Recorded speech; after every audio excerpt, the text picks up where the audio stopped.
So guys, we have our yum cha with my boss in Chinese restaurant and Western Hotel, Coloan, Macau. And the first serve guys is their radish pickles. Masarap siya Chi guys and as parang kasi appetizer. Pero yan ang una pag nilang mo ikaw sinaserve. At hindi matamis. mawawala ang Chinese tea. At ayan guys, Dito kapag mo ay check. sinabing yum cha, wala yan kanin at ulam. Lahat Chinese dim sum. This one? Ayan, glutinous rice dumplings. Ayan, crystal clear wrapper dumplings. At yung black wrapper. At ito guys, natawa ko dito kasi hindi ako masyado familiar. Dapat pala sa mga small bowl kasi ayan, biglang tumilamsik yung sauce. Marami pala niyan Yeah, sauce have sa many loob. Dapat sauce. sa small bowl Homesick ka. para pwede mong inumin yung sauce. It's Masarap like kasi that. siya. Yummy and salty. Let's enjoy guys. Ayan.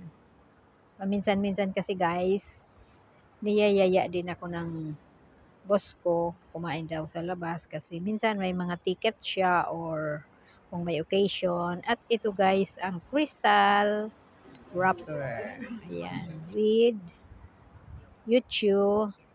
At ito naman guys, ang ating chongpan wrapper. Ayan, ang wrapper niya guys, tinatawag na chongpan. Mahal may shrimp ito may Ayan, shrimp. masarap siya guys, as in with spring Mayroon kang ano. onion.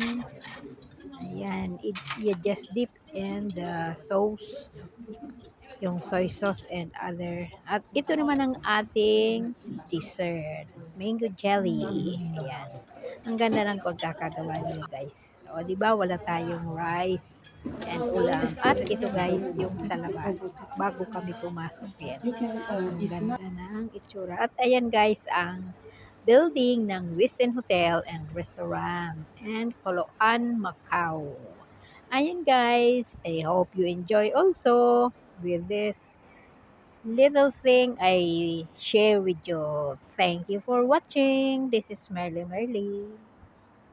Please subscribe and hit the notification bell para updated kayo